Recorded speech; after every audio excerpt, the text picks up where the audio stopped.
Good afternoon, ladies and gentlemen, I'm John, this is Many a True Nerd, and welcome to Dream Daddy, a dad dating simulator. Shut up. Shut up. You knew this was going to be here. The moment you heard this game existed, you knew this was going to be here. Don't act surprised or anything, alright? This was always going to flipping happen, and you chose to click on this video, alright? I didn't force you. You're here by choice. Let's just get through this together, okay? Actually, you know what this game does have I love? Over in the options menu, there's a streamer safe mode. So you can actually tick that and all content copyright flaggable material will be removed from the game. That's a brilliant idea. More games need that. Plus 1 point. And we begin, as all great games do, with the protagonist asleep. Probably about to have a nightmare about Ganondorf taking Hyrule Castle as Zelda flees on horseback. Or just sleep some more. Either is good. And I can wake up, pretend to be dead, or 5 more minutes. No, pretend to be dead. I let my tongue roll out of my mouth and stopped breathing. Amanda shakes me. Clearly not that scareable. Come on, Dad, this hasn't worked on me since I was 6. I'm sorry, Amanda. This is the end for me. Dad, I swear to God. Amanda, I bequeath to you all of my earthly possessions. Spread my ashes over my recliner. Okay, well, your corpse better get in the moving van, because it's leaving soon. I finally open my eyes and sit up. I'm lying in the middle of the living room, spooning a moving box. I yawn and stretch. Morning, Manda Panda. I call my daughter Manda Panda. That seems somehow odd. And it's time for me to build my dad. Okay, so this is me. Apparently I'm playing as a dad, and presumably therefore dating other dads. Alright then, that's fine. Unless, of course, I build the most fabulous dad imaginable, in which case, yeah, we're pretty much converted this into mother dating simulator. But that feels not in the spirit of things. No. If we're going to be playing Dream Daddy, we need to create the daddest dad that's ever dadded. Now that's more like it. It's like Julianus Vatinius and his Danish descendants had some form of love child, and then it had no fashion sense whatsoever. Perfect. Beautiful Caesar cut, mighty twin peak beard, suspicious eyes so he can keep his eyes on anything that might threaten his Manda Panda. Yeah, perfect. And it would appear that I fell asleep packing, unfortunately, going to a new neighbourhood, which I'm assuming will be full of hunky dads. And there I am, John, I got most of it done, I think. Marvellous. I like his suspicious eyes, like he's wondering whether his daughter just stole something. He's going to spend this entire game suspicious, it's beautiful. And looking into the final box, I see a bunch of old photos in little photo albums. Wow, I haven't seen these in years. I pull out one of the dusty albums from the top of the pile, and we begin looking through it. That's the coolest baby I've ever seen, says Amanda. I'm guessing that's her. And at this point, I think I'm choosing the sexual orientation of my daddy. Which makes me wonder, if I specify my daddy straight, then how does this game go thereafter? Is this just then a great big bi-curious experiment in a new neighbourhood? I don't know, I'm more curious about how that goes. And further in the photos, we've got Emma P, I'm guessing a childhood friend. No, Dad, that's Emma R. I didn't meet Emma P until high school. Honey, I promise you, wholeheartedly, I will never stop mixing those two up. Fine, I'm guessing Emma P or Emma R are going to be showing up down the line. Presumably they're going to be daughter of one of the other hunky dads. And we can also opt into her either being our biological daughter or adopted daughter. Let's say adopted. Sure, why not? Kind of a funny story. The day we brought you home, we got into a car accident. It wasn't anything big, just a little fender bender in the parking lot. But of course I was freaking out, and the little old lady who crashed into us was freaking out, and I didn't know what to do. But your mother, oh man, she holds my hand and looks me directly in the eye, the calmest I've ever seen her. She says, it's okay. It's all gonna be okay. Your mother lied to me a lot, but generally she lied in a reassuring fashion, so it was fine.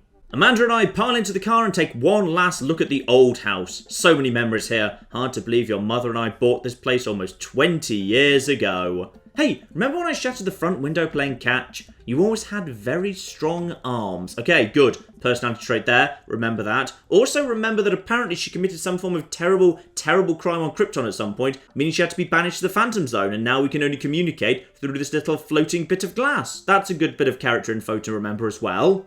So, sell me on our cool new pad. I clear my throat and do my best cheesy announcer voice. Nestled in beautiful, scenic downtown Maple Bay, our new house features washer and dryer, a 2-car garage, multiple places to sleep, probably all of the above. I mean, you know, Maybe, you know, we don't really need that one because there's only me that's of a driving age, but I think Amanda looks a bit young to drive.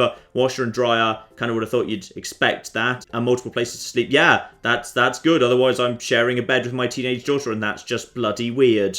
Let's go for, washer and dryer, hook up. Wait, what does that even mean?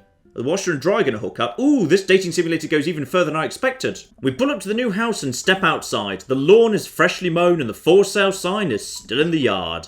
Hi-ya, says Amanda, possibly taking down the sign. And with a swift kick from Amanda, the for sale sign is no more. Nice form, Sweet Pea. We walk down the street to the Coffee Spoon, a cute little place on the corner. Man, this is such a convenient walking distance from our place. That is such a teenage thing for her to say. I mean, I guess. What's wrong? Why would I go somewhere else and drink coffee on a couch when I could just drink better coffee at home on my couch and not have to make awkward eye contact with other people? John, I feel like me and you are going to get on, actually.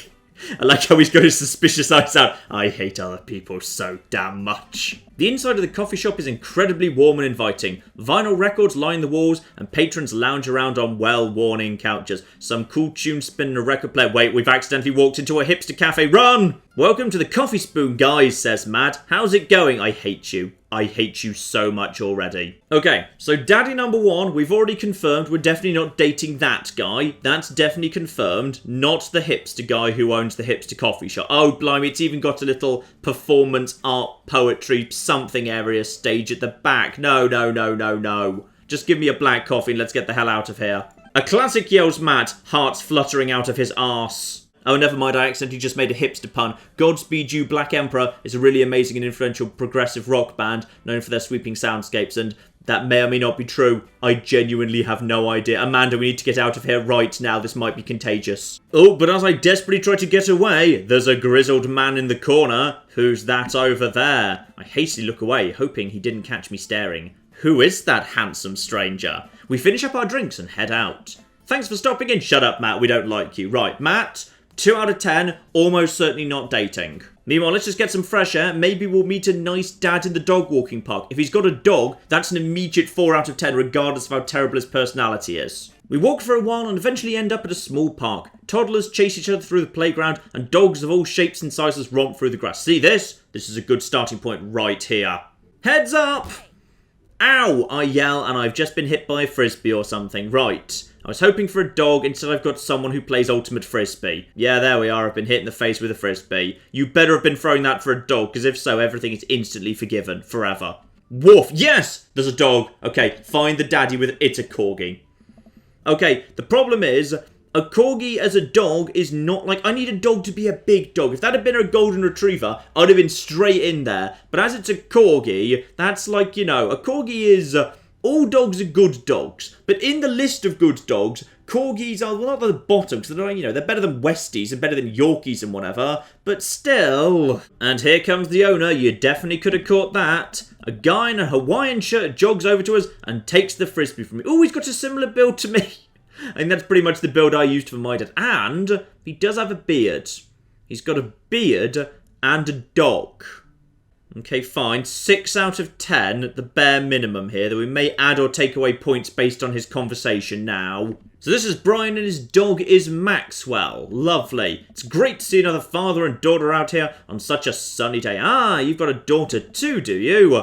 Brian gestures over to a grassy knoll where a young girl sits on a checkered blanket. She's reading a book bigger than her head. She puts it down and heads over to us. Okay, so you've also imparted a love of reading and education on your daughter. Up to 7 out of 10. And this is Daisy. She's reading the Brothers Karamazov. Her teacher tells me she has the reading comprehension skills of a high schooler. Is that much older than she is? Because I can't tell how old she's supposed to be, and I'm not sure in America how old you are at high school. Okay, fine, it's probably good as he's mentioning it. Oh, she's only 10 apparently. Precocious little youngster. Marvellous. My natural dad instinct kicks in. I must brag about my child's accomplishments. Oh no, it's happening. Oh dear, we're having a Pokemon dad battle. I like the fact that his sprite actually looks very, very much like the bikers did back in the original generation of Pokemon. That's right. Go on, Daisy. Tell them about yourself. Daisy. That's my girl. Amanda, get in there. Please tell me I actually get to pick between 4 moves. That'd be marvellous. John's HP, 80. Brian's HP, 80. Right, so I've got And I've got brag item, or that would normally be where I'd swap in. Yeah, I can swap in a different daughter. Can't switch daughters. Amanda is your... Alright, well done. That's good. Okay, we need to brag. Oh, I should have been able to select between 4 different brags. Boo. So, she won a local photography award. That's good. Yes. Wow, congratulations. Brian loses 10 hit points. Brian, Daisy actually just won a statewide poetry contest. Oh, that's way better.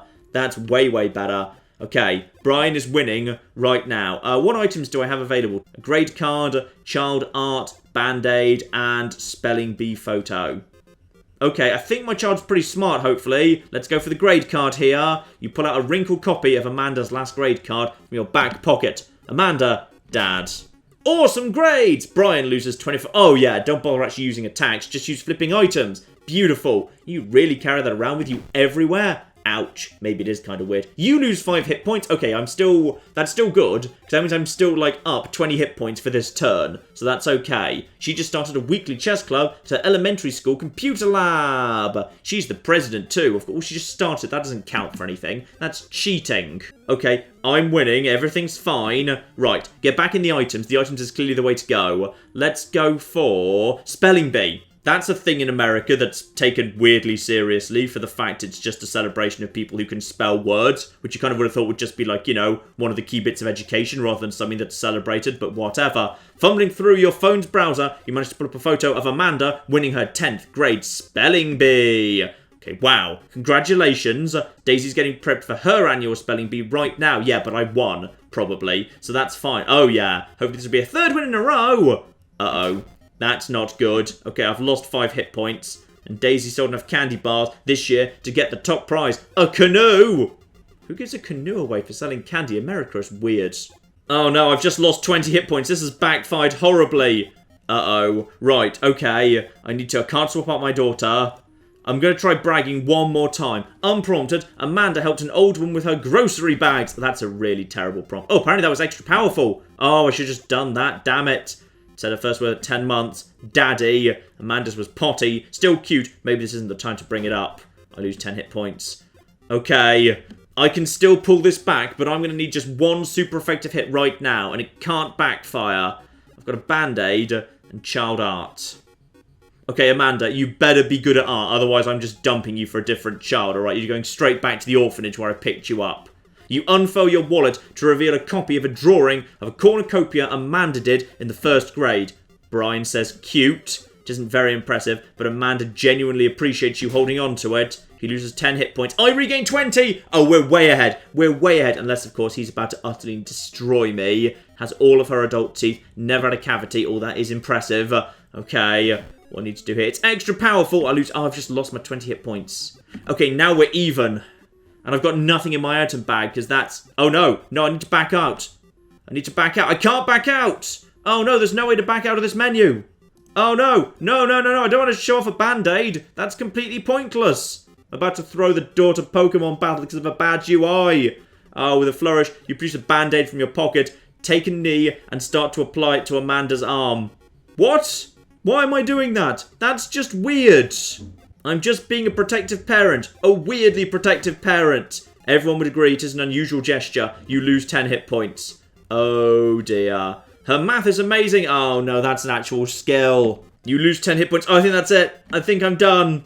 He's really got us beat. Brian, boy, it's been such a treat getting to meet you too. He's got a better daughter than me. I'm sorry, Amanda, you're going back to the orphanage. And Brian lives in the cul-de-sac next to the coffee shop. I'm guessing that's where we happen to live. Marvellous, we live there too. Okay, smart daughter, has instilled love of reading and education. Dog, beard, 7.5 out of 10. Good potential candidates there. And the doorbell goes and we've got our first visitor. Bring in Hunky Dad number 3.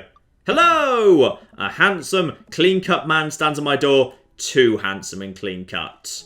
And he's wearing a sweater around his shoulders tied to the front. Yeah, I don't approve of this one little bit. He has, however, brought cookies. 5 out of 10 is a starting point purely for the cookies. We'll see where this goes from there. Oh, where are my manners? My name is Joseph. I'm your next-door neighbour. Oh, yes, hi. I'm John. That's what my name is. Oh, John. John is apparently immediately impressed, either by him or by the cookies. Ah, and confirmation on the fate of my wife. She is dead. I mean, we could have guessed that, but there's confirmation for you. Oh, I'm sorry for your loss. No, it's alright. I suspect I'm actually going to turn out to be gay anyway. And reintroducing himself to get around the awkward topic, now he's throwing a barbecue for the cul-de-sac and he'd love us to come by. Marvellous, that seems like a good place to meet the other guys floating around here. Beautiful, that sounds great. My daughter Amanda and I would love to stop by. Oh god, we went to return the plate and he's got terrifying children of the corn. The children's eyes bore into us as we scurry away. I can feel their gaze on my back as we approach our house. Yeah, he actually does have terrifying nightmare horror movie children. Right. 2 out of 10, let's never go near the terrifying, also weirdly Navy-themed house again. And we were just heading home, but someone is yelling, John, bro! And whoever it is, they use the word bro, and I don't like them already. I turn around and greeted by a familiar face jogging up to us. Who's that? Who's Craig? Do I know Craig? Bro. Hold it, he used the word bro. Seemingly unironically. 1 out of 10, this is going to take some recovery. Anyone who uses the word bro unironically, that's even lower than hipster. Amanda, this is my friend Craig. We went to college together. We were roommates for a while too. Amanda, dude, you probably didn't remember me. You're so big now. And his little daughter is called River. Okay, fine. So we went out to California, relocated the business back to Maple Bay, so he's just back. That's why we haven't seen him in forever. And now he's got a little baby kid. So Craig's jogged off, trying to get me to do some jogging with him. Okay, not sure I'm keen on this exercise idea, or the use of the word bro. Yeah, 0.5 out of 10, we won't be seeing Craig again. And Amanda apparently is shortly going off to college, and in comes the post from McGowan College of Art and Design. Open it, I say, glaring at her. Oh god, I'm slightly worried what's going to happen to Amanda if she hasn't got in. But I'm scared. It's just an envelope. Yeah, it's just like my entire future. I'm sorry to point this out, Amanda, but you're going to art college. Whether or not you actually get in or not, it might make very, very little difference to what you actually end up doing as a job. And what does it say? I'm so glad I picked the suspicious eyes. Slightly sinister. John basically demanding that Amanda tell him what's in her post, and while he just glares at her like that. The admission committee has reviewed your application, blah, blah, blah. Her face drops. Regret to inform you that we are unable to offer you admission to McGowan College of Art and Design. Amanda throws the letter on the coffee table. Oh, sweetie. It's okay, I kind of saw it coming. I know I shouldn't have put that experimental stuff in my portfolio. Their admissions officer told me he just wanted to see portraits or whatever. I pull Amanda in for a big hug. A big, suspicious, angry hug. But while we're on the topic of her education, tomorrow I'm meeting her English teacher. Right, there's going to be hunky guy number... Wait, 4, 3, 5. 5, actually. No, 5. I've already just kind of forgotten Craig exists. I've just been woken up first thing the following morning by Craig, who's texted me, rise and shine, still want to work out. This is Craig, by the way. Craig can shove the hell off. If anyone I knew ever woke me up first thing in the morning in order to try and persuade me to come out exercising when we hadn't agreed to do it ahead of time, that person I'm never speaking to again. It's 6 a.m. 6 a.m. No. If he texts me again, that's it. I'm just blocking this number. Yeah, I'm blocking that number. Also, he's asking me if I want to get my swole on. I don't even know what that means. Is he asking me to exercise? Have we skipped into the gay bit now? No, go back to sleep. We're not doing Craig, alright, in any sense. Also, I've managed to sleep to 4 p.m, which is quite frankly slightly worrying. I should see a doctor about my slightly problematic sleep patterns. Apparently to be at that parentage conference in 5 minutes to meet Mr. Vega, hunky dad number 5. Off we go. And I'm assuming I've just run into him, Mr. Vega or Hugo Vega, and his awful, I'm guessing, son, Lucian. Right, so, Mr. Vega, teacher... Nice suit, like the little kind of, slightly weird orange and yellow polka dot suit. Bow tie, bow ties are cool. Now he's got a moustache. That's like half a beard. So, let's start him off at 4 out of 10 and work from there. Actually, no, 3.5. He's got an awful son. I don't normally do these impromptu parent-teacher meetings, but as I'm sure you know, Amanda's a very bright student, and I'm concerned about her recent baby. She's not that bright, alright? We got into a who's got the best daughter fight with a 10-year-old, and she had the flipping floor wiped with her. Alright, she's pretty bloody dreadful. What's going on exactly? Amanda has never been the most engaged student. I know she cares. Recently, though, she's been falling behind. She's not completing assignments. She's been doing rather poorly on tests. I'd normally chalk this up to senioritis, but This is strange. I thought Amanda always shared everything with me. Hadn't even crossed my mind that something might be wrong. No. I just wanted to ask, is everything okay at home? Well, we did just move, so let's just say that, because I don't really know anything else about it. Like, I don't really think we've got any evidence to assume she has a tendency to bottle things up. I haven't seen anything like that in the script so far. So, we just moved. We'll see how that goes. We just moved, but it was only to the other side of town. Amanda was more excited about it than I was. See if you can talk to her about it. I know she values you a great deal. Would appreciate your guidance. She keeps heading down this road. I know how important art school is to her. I'd hate to say, yeah, sorry, she actually didn't get into art school, so, never mind. Possibly we need to go and actually make friends with Matt after all, because that could be a good place for her to get a job. So, let's give Amanda a ride home and quiz her about what's going on at her school here. Do you have fun gossiping about me? Amanda, you're in trouble, and you should probably know you're in trouble. And as we're probably about to ask some difficult questions, let's get her some really, really nice food. But if this might get a bit angry, maybe it's better to do it yeah, let's do it in the privacy of our own home so we can talk openly. Yeah, possibly out in public's not the best place for this sort of a conversation. Let's go home, shall we? You know, sometimes when a kid gets older, they find they have to keep things hidden from their parents. And that's okay, because sometimes that's what kids do. And that's okay. But sometimes it's good to have the parents' perspective, because, you know, maybe the parents have also dealt with similar situations. This conversation takes on a completely different kind of tone with those eyes. It's all slightly threatening. Just all carries the subtext of if you weren't in the phantom zone right now. Look, sweetie, Mr. Vega said you haven't been participating in class and that you're not turning things in. Oh, I'm fine, Pops, senioritis and all that. Okay, that's two separate people who've used that term, and is this a thing people know about in America? That, like, sometimes seniors get distracted, and it's called senioritis? Because two separate people in the script have used this term, and I don't think I've ever heard it before in, like, an American TV show or anything. Oh, and John putting his foot in it here. Don't bloody decide to talk about how Emma R's going to a fancy art school in California when my daughter's just been kicked out of art school and isn't allowed to go. That's not good at all. Yep, says Amanda, probably refusing to acknowledge just how much I might have offended her. Are you bummed that you guys aren't going to... John, stop it! Stop digging! Put the spade down!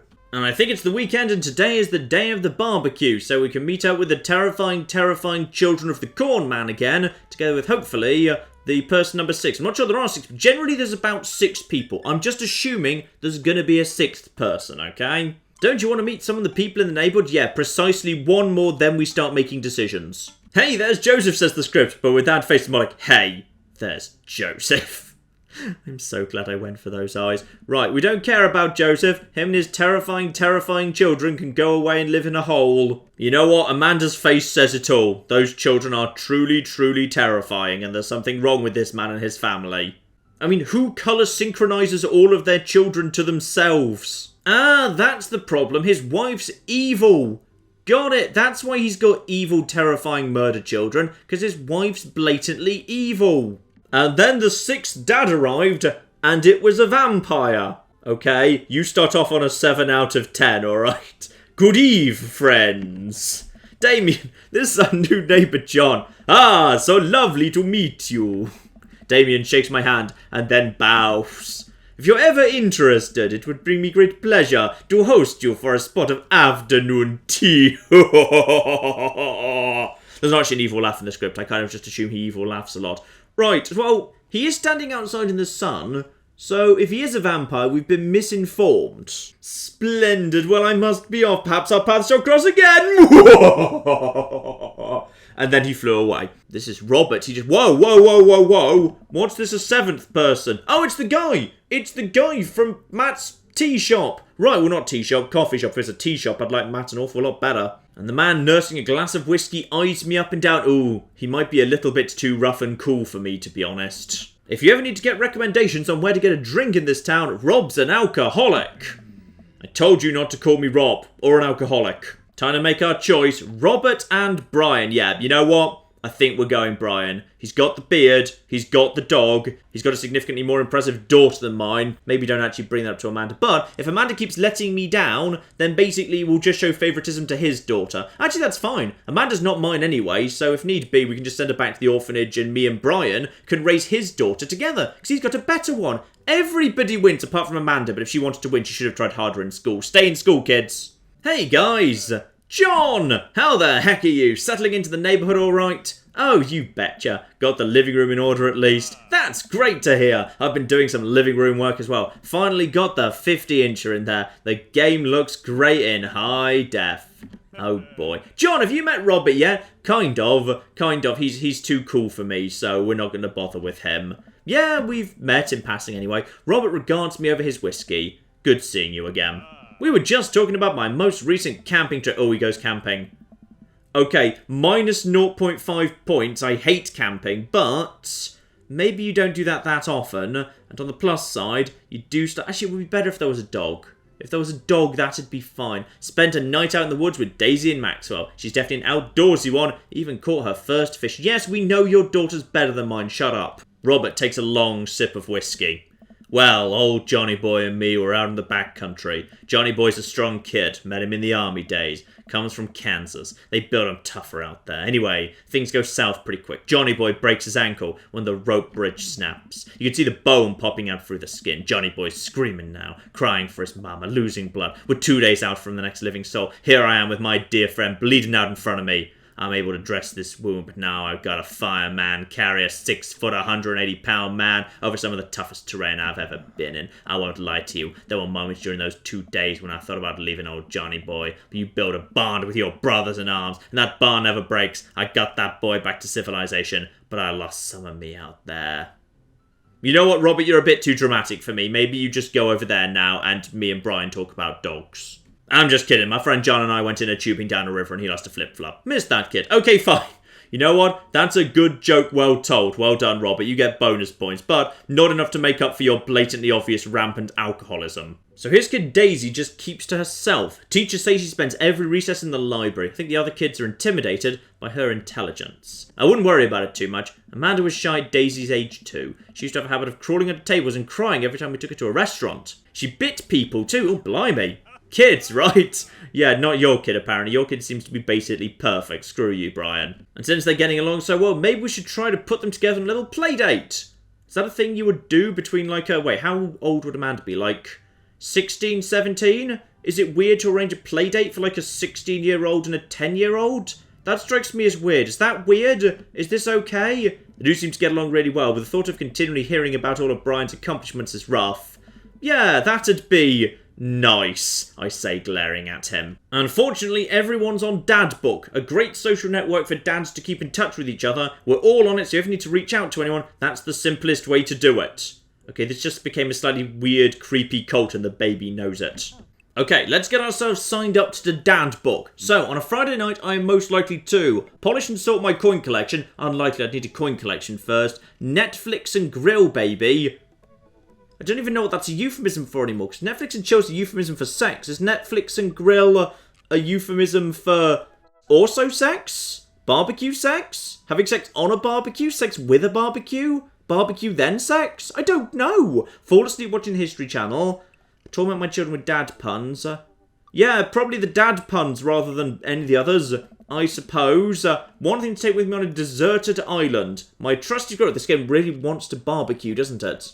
Lost Shaker of Salt, Castaway on DVD for instructional purposes, a boat, don't need anything. Yeah, probably a boat. That's a really, really good idea. What are my turn-ons? Strong dad arms, tennis shoes with long white socks, a well-manicured lawn, street smarts, top-tier grillmanship, comfortable with crying. Those are really specific. What if I'm just into more general things, like, I don't know, women? I guess I'll go for a well-manicured lawn, because, yeah, nice lawn is... quite attractive, and freshly cut grass has a nice smell. I'll go for the lawn. What do you want to be when you grow up? Oh, fun fact, architect. I genuinely wanted to be an architect. Then I started doing technical drawing in school and was terrible at it, so that dream died that day. That's a true story there. Technical writer for manuals and instructions. I literally just said I'm terrible at technical drawing, so probably no. Salty boat captain. Yep, that seems fun too. Pro skater. Good father. President of Space. President of Space. Favourite movie genre? War documentaries, Sean Connery's entire filmography, anything on Laserdisc, rom-coms, whatever makes me cry. Old comedies? Yeah, old comedies that haven't aged well. Yeah, I think old comedies that haven't aged well. What's my ideal date? Napping together, 1,000-piece puzzle, eating a healthy dinner at 4 PM. I just read that as trying to genocide, but no, trying to geocache, not trying to genocide. Arson, though, that's kind of on the way to genocide. Being emotionally vulnerable. Let's go for geocaching, but then getting hopelessly lost. That sounds fun. What you never leave home without? Sensible cardigan, my sick vape. Is that like one of those cigarette things that's not a cigarette but kind of is a cigarette? I think it is. My book of word jumbles and a pen, a cool knife. That's actually illegal in this country. I thought it was illegal in America too. You can't just carry... Well, actually, I guess if you're not just carry guns around, probably knives are fine. Yeah, you can't even carry knives in the UK. I'm much happier with that. My cripplingly low self-esteem, and I frequently forget my phone, keys, wallet at home sometimes. Okay, if I had to pick one of these, I guess probably it would be the cardigan. It's useful to go dressed appropriately for the weather. Spend a lot of time thinking about conspiracy theories, how proud I am of my child, potential ends of the world, if I'll ever be able to love myself as much as I love my grill, when can I get my next cup of coffee, lawnmower modifications. Potential ends of the world. Potential ends of the world. Profile complete. See, that wasn't so bad. Thanks for your help, Amanda. That was a very, very odd sign-up process, I'm going to be honest. Welcome. You've got dads. Welcome, you've got dads. Right, so, now I'm guessing I messaged the dad of my choosing based on the fact I've been introduced to these guys. So, I think we made our decision. It's Brian. It's gotta be Dad Brian. We're going all in on Brian, damn it. Now let's see how he responds to these questions. So, on his design... Oh, he took a fishing pole. I wasn't even allowed to select that. Okay, fine, the boat would have made more sense, but fine, I've just got some nonsensical, untrue answers. I thought it was multiple choice, but apparently Amanda was just trolling me, because this guy's given much, much more sensible answers. Alright, ladies and gentlemen, I think we've found our man. Now we just need to seduce him. So, next time, that's coming up on Monday, having picked Brian, we need to take him out on a few dates and woo him, and see what we can do about that. So, that is coming soon, but in the meantime, I've been John, this has been many a true nerd, and this has been Dream Daddy, a dad dating simulator. Thank you very much, and goodbye. You know, I really hope we've agreed open borders with Japan, by the way, otherwise they have basically just invaded. I may have picked the wrong fight over... Yep. And my sisters, of course, have got even more flipping high-tech, though mysteriously still completely dependent on, you know, an aqueduct. Now, I'm not saying your entire army is mostly already dead, but it kind of actually is.